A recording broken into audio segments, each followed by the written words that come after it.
उसके कुछ बयानों को भी टारगेट करते हुए दिखाई पड़ रहे हैं। मेजर जनरल जेके परिहार साहब, आपसे सवाल सीधा, पहला तो ये कि इन दो सवालों में जिसमें शेख हसीना की वापसी की उम्मीद जता रही है बांग्लादेश की जनता, क्या ये वाकई हवाई जवाब है या आपको लगता है ग्राउंड पर ऐसा कुछ है जो कि अगर इलेक्शन होते हैं तो जमीन पर देखेगा?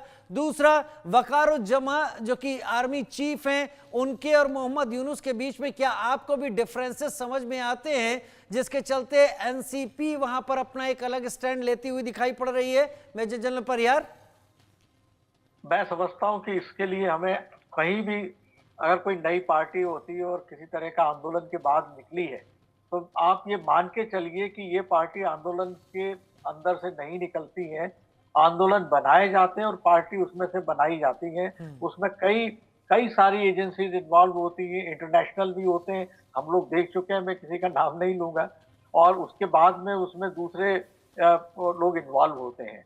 शोएब भाई ने बहुत अच्छी तरह से एनालाइज किया है कि अवामी लीग के काफी सपोर्टर्स हैं, और आज का जो माहौल है उसमें अवामी लीग का रिवाइव होना इमीडिएटली विजिबली रिवाइव होना बहुत मुश्किल है। वो अंडरग्राउंड ही उनको रहना पड़ेगा और धीरे धीरे अपनी इमेज वो बिल्टअप करेंगे। जो सेड जो है स्टूडेंट्स एजुकेशन अगेंस्ट डिस्क्रिशन था, जिनके भी पार्टी आई है, उन्होंने ही मोहम्मद यूनुस को सामने बिठाया था।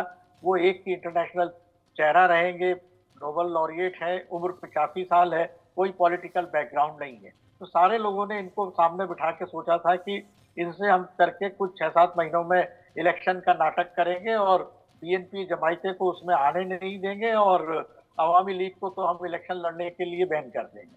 तो ये सब था, हमारा यूनुस साहब अब जम के बैठे हुए हैं। इस हालात में आर्मी के पास में मजिस्ट्रियल पावर है, पुलिस पूरी पावर उनके पास में दी हुई है और काफी स्ट्रांग है। तो ऑब्वियसली अभी कंफ्लिक्ट, टग ऑफ वार इसमें चल रहा है। और यही देखिए कि आप खालिदा जिया के बेटे जो कि तारिक रहमान इसके बीएनपी के कार्यकारी अध्यक्ष हैं, उन्होंने भी एनसीपी के खिलाफ अभी बोलना शुरू करा है और आर्मी को सपोर्ट देने की बात की है। तो बेस उनका बांग्लादेश में आर्मी का ही रहेगा। यूनुस जो है वो जब तक इंटरनेशनल प्रेशर उनके ऊपर ना होगा या आर्मी हावी नहीं होगी, वो इलेक्शन कराएंगे नहीं, क्योंकि उन्हें अब सत्ता का सुख जो है वो उन्होंने चख लिया है और अब वो इसको इतनी आसानी से छोड़ने वाले नहीं है। अब अगर इलेक्शन होते हैं तो अगर यूनुस की लीडरशिप में इलेक्शन होंगे तो एक तरह के वो जो होते हैं आई वॉश इलेक्शंस होते हैं, उसी तरह के इलेक्शंस होंगे जैसे कि इस तरह की तानाशाही देशों में होते हैं कि कुछ सबको बैन कर दो। पाकिस्तान में इमरान की पार्टी बैन हो गई, इंडिपेंडेंट हो गई। इसी तरह के कुछ इलेक्शंस होंगे और डिक्लेयर हो जाएगा कि एनसीपी जो है वो मेजॉरिटी ले गई, अगर एनसीपी और यूनुस में समझौता हो जाता है। मगर आर्मी की आज की पोजीशन को देखते हुए मुझे लगता है कि आर्मी की कोशिश यही रहेगी कि यूनुस जो है उनको जितना जल्दी से जल्दी यहाँ से उठाया जाए, उनका अंतरिम सरकार को, और इलेक्शंस हो, और जिसमें अगर इलेक्शंस भी होंगे तो इस इलेक्शंस में अवामी लीग जो है वो उसको ये लोग इलेक्शन लड़ने नहीं देंगे। उनके लोग जैसे पाकिस्तान में इमरान की पार्टी हुई वैसे इंडिपेंडेंट खड़े होंगे और अल्टीमेटली इस बार अगर कोई सरकार बनती है तो बीएनपी के और जमायतें वही इसमें सरकार में आएंगे। और मुझे लगता है कि आर्मी उसको उस हालत में सपोर्ट दे सकती है। आगे चल के फिर ये हो सकता है कि 5 साल बाद और उसमें ये अवामी लीग आगे आ जाती है। तो हाल फिलहाल जब तक कोई इंटरनेशनल स्ट्रॉन्ग सपोर्ट या कोई कूटनीतिक सपोर्ट ना मिले शेख हसीना का दोबारा वहाँ की पॉलिटिक्स में एक तरह से विजिबल होना और रिलायबल रिप्लेसमेंट होना, मुझे लगता है अभी दूर है। आपको इंटरनेशनल सपोर्ट की दरकार यहाँ पर दिखाई पड़ती है जिसके चलते शेख हसीना अपनी जगह बना पाएंगी। हालांकि बांग्लादेश गाहे बगाहे इस बात का इल्ज़ाम भारत पर लगाता रहा है कि भारत सपोर्ट कर रहा है शेख हसीना और अवामी लीग को। लेकिन प्रोफेसर मनोज कुमार, आपने शोएब भाई को भी सुना, आपने मेजर जनरल जेके परिहार को भी इस वक्त सुना होगा। क्या जो सवालों के जवाब निकले जिनमें उम्मीद जता रही है जनता कि लौट सकती हैं, वापस आ सकती हैं शेख हसीना, क्या अवामी लीग, क्या शेख हसीना के सपोर्टर जब तक इलेक्शन प्रोसेस शुरू नहीं हो जाता, इंटरनेशनल ऑब्जर्वर्स उतर नहीं जाते बांग्लादेश में, तब तक वो हाइबरनेशन में रहेंगे, चुपचाप रहेंगे और तब तक जो भी हम कयास लगा रहे हैं वो असलियत से दूर माने जाएंगे? जी राजीव जी, अभी शोएब जी ने और परिहार जी ने जो बात कही है वो बिल्कुल ही एक तरीके से आपका जो सर्वे है उसी को एक तरीके से रिफ्लेक्ट कर रहा है। लेकिन मैं चूंकि एक चीज कहना चाहूंगा, जब किसी भी देश की उत्पत्ति होती है या कोई भी देश जब बनता है तो उसके अपने कुछ आइडेंटिटिकल पहचान होती है। तो बांग्लादेश का जब ओरिजिन है और उत्पत्ति है तो इस तरीके के जितने भी देश हैं वहाँ पे करिस्मेटिक लीडर का बहुत ही इंपॉर्टेंट रोल होता है।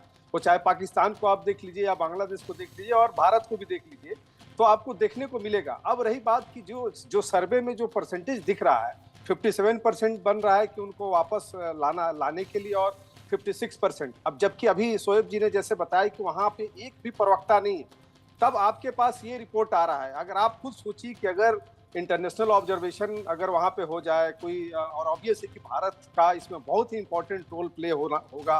बांग्लादेश में किसी भी सरकार को किस तरीके से व्यवस्थित किया जाता है, और इस तरीके का, और खास करके ट्रंप ने जिस प्रकार से आने के बाद से भारत को एक रोल प्ले करने के लिए जो एक इंडिकेशन दिया है, मुझे लगता है कि भारत उसी कूटनीति के तहत वहां पे एक पॉलिटिकल स्टेबिलिटी को स्थापित करेगा।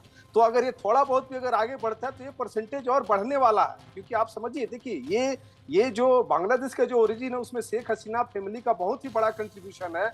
और जिस तरीके से वहां पे जो लैंग्वेज को लेके जो मूवमेंट हुआ था उसको लेके उन्होंने हमेशा बात किया। और आज जिस प्रकार से हिंदुओं के ऊपर जो एक वहां पे जो एट्रोसिटी की जा रही है फंडामेंटलिस्ट के द्वारा, पूरा अमेरिका भी बोल रहा है। ट्रंप सरकार ने चुनाव के समय भी हिंदुओं के बारे में एक पॉजिटिव स्टैंड लिया था। पूरे वर्ल्ड के सामने ये चीजें दिख रही है। अभी भारत का जो अभी आप बैंकॉक में जो एक बिम्स्टेक का जो मीटिंग होने वाला है, आप देख सकते हैं कि वो कोशिश कर रहे हैं कि प्रधानमंत्री मोदी जी से हम मिले। तो मुझे लगता है कि आने वाले समय में ये जो खास करके बांग्लादेश में जो पॉलिटिकल स्टेबिलिटी के लिए जो एक संघर्ष चल रहा है, उसमें बांग्लादेश आर्मी का भी बहुत ही इंपॉर्टेंट रोल प्ले हो जाता है। और ये जो यूनुस हैं हर लेवल पे डिफंग हुए हैं, ये जिस प्रकार से आए हैं उसी प्रकार से वापस जाएंगे, क्योंकि इसका दूसरा कोई सोल्यूशन नहीं है। आज पाकिस्तान पूरी तरीके से एक्सपोज हो चुका है, उसकी आर्थिक स्थिति खराब हो चुकी है, उसका पॉलिटिकल जिस तरीके से आप देख सकते हैं, चाहे बीएलओ हो या अफगानिस्तान का जो टीटीपी हो, वो चारों तरफ से घिर चुका है। तो आज भारत ही एक ऐसा बांग्लादेश के लिए एक मतलब आशा की किरण है। और नो डाउट भारत इसमें बहुत ही बढ़ चढ़ के डिप्लोमेटिक तरीके से इसको हैंडल करेगा, और बांग्लादेश में एक शांति व्यवस्था कायम करने के लिए जो भी करना होगा वो हर लेवल पे करेगा, चाहे सैन्य के साथ उसकी डिप्लोमेटिक तरीके हो या वहाँ सिविलियन के साथ करना हो। और जिस प्रकार से एक शेख हसीना जी को भारत ने जो एक मतलब उनको अपने यहाँ शेल्टर दिया हुआ है, तो आप समझ सकते हैं कि एक बहुत बड़ा डिसीजन है। और इसको एक सही तरीके से उसको अंजाम तक पहुंचाने के लिए लोकतांत्रिक प्रक्रिया का सहारा लेना पड़ेगा। और मोहम्मद यूनुस ने टाइम बाय तो कर लिया है इलेक्शन के लिए, और शायद मोहम्मद यूनुस उसी तैयारी के साथ आगे चल रहे हैं। लेकिन मोहम्मद यूनुस ने इस बीच में जो बयान दिया कि अवामी लीग पर वो किसी तरीके का बैन नहीं लगाएंगे, उसके चलते भी वो निशाने पर हैं। मोहम्मद यूनुस कोशिश ज़रूर कर रहे हैं। एक बार उन्होंने शायद, अगर शोएब भाई मुझे करेक्ट करेंगे, नागरिकों यात्रा नाम से उन्होंने पॉलिटिक्स में दखल देने की कोशिश की थी, लेकिन चारों खाने चित हो गए थे। उसके बाद शोएब मोहम्मद यूनुस कहीं दिखाई नहीं पड़े। एक बार फिर से वो जब आए हैं बैकडोर से तो उसका पूरा फ़ायदा उठाने की कोशिश कर रहे हैं। लेकिन हमारे पास और भी सवाल हैं, और इन सवालों के साथ भी हम आगे बढ़ेंगे।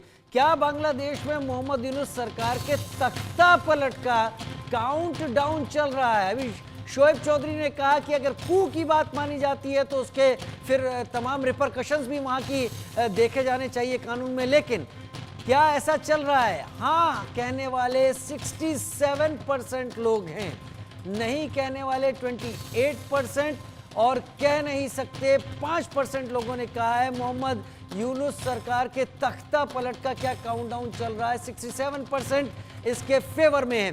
क्या मोहम्मद यूनुस बांग्लादेश की सत्ता संभालने में नाकाम साबित हुए हैं? इसी के साथ जुड़ा हुआ 70% ने कहा हाँ, 28% ने कहा नहीं, और सिर्फ 2% ने कोई रुख नहीं लिया, कोई राय यहां पर नहीं ली है। शोएब चौधरी, मैं आपके साथ ही शुरुआत करता हूं।